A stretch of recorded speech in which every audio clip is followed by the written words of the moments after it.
اور جتنی ترک حیا نے اب تک سنی تھی وہ ایسی نہ تھی۔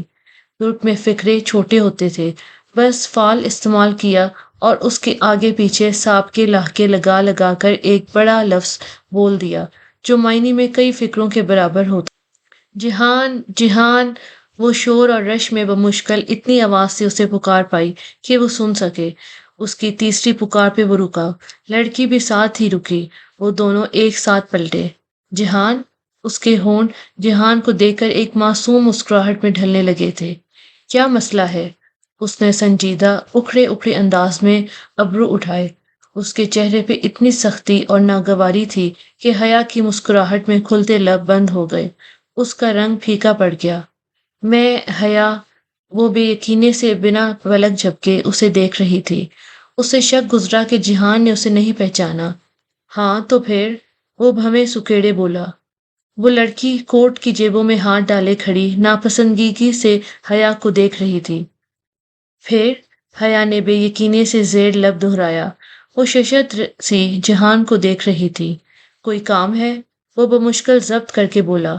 حیا نے دھیرے سے نفی میں سر ہلایا، اس میں بولنے کی سکت نہیں رہی تھی۔ تو میری شکل کیا دیکھ رہی ہو؟ جاؤ! وہ شانے جھٹک کر پلٹا۔ لڑکی بھی ایک اچرتی نگاہ سے اس پر ڈال کر مڑ گئی۔ استقلال اسٹریٹ پہ لوگوں کا ریلا آگے بڑھتا گیا۔ جہان سکندر اور اس لڑکی کے پیچھے بہت سے لوگ اس سمت جا رہے۔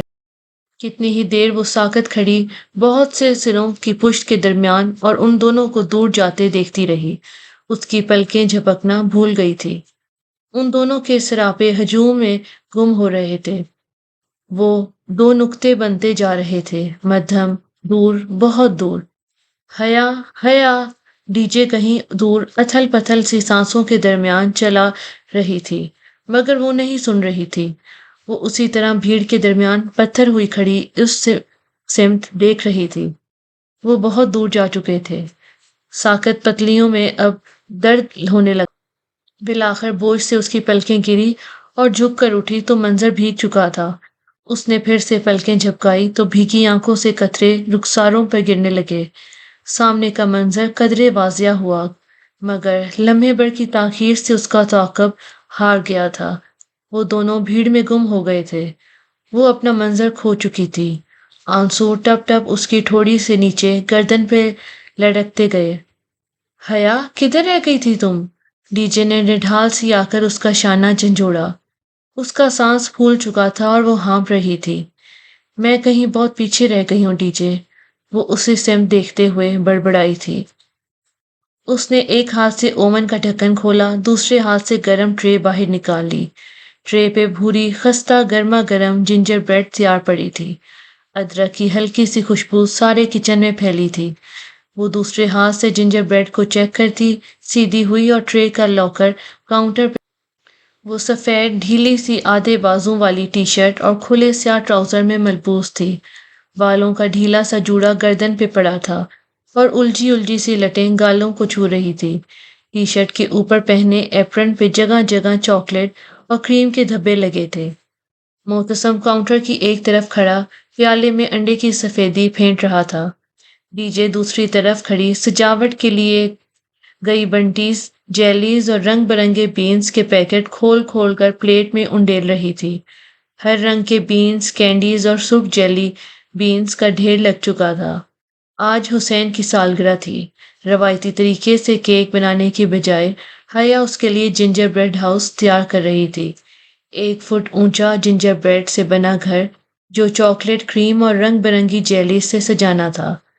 وہ پچھلے 4 گھنٹے سے لگی ہوئی تھی اور اب بالآخر اس کی جنجر بریڈ کے 6 ٹکڑے بیک ہو چکے تھے۔ 4 دیواروں کے لیے اور 2 مخروطی چھت۔ آؤ اب اس کو جوڑتے ہیں، اس نے کہا تو معتصم جو آئسنگ بنا چکا تھا پیالہ رکھ کر اس کی طرف آیا۔ ڈی جے اب ایک دیوار اٹھا کر اس میں سے مستطیل دروازہ کاٹ رہی تھی۔ حیا اور معتصم نے احتیاط سے 2 دیواریں متصل کھڑی کی اور ان کے جوائنٹ پہ بطور گم مخصوص سیرپ لیپ دیا۔ پھر بہت آہستہ سے دونوں نے اپنے ہاتھ ہٹائے، دیواریں سیدھی کھڑی رہی۔ سیرپ نے ان کو چپکا دیا تھا۔ زبردست! وہ پرجوش سی ہو گئی۔ اس کا گھر بن رہا تھا، یہ خیال ہی اس کی ساری تھکاوٹ بھگا کر لے گیا۔ وہ دونوں اب اگلی دیوار جوڑنے لگے۔ حیا کے ماتھے سے جھولتی لٹ بار بار آنکھوں کے سامنے آتی، وہ بار بار ہاتھ سے اسے پیچھے ہٹاتی۔ پوروں پہ لگے چاکلیٹ سیرپ کے دھبے اس کی رخسار پہ لگ گئے، مگر پرواہ کسے تھی؟ چار دیواری بن گئی تھی۔ اب انہوں نے دو مستطیل ٹکڑوں کو اوپر الٹے وی کی طرح رکھا اور جوڑ پر سیرپ لگایا۔ کافی دیر بعد انہوں نے ہاتھ اٹھائے۔ چھت برقرار رہی، سیرپ سوکھنے لگا تھا، چھت مزید مضبوط ہو چکی تھی۔ حیا تم گریٹ ہو۔ وہ بھورا سا گھر بنا رنگ یا آرائش کے بھی اتنا پیارا لگ رہا تھا کہ معتصم بے اختیار ستائش سے بولا۔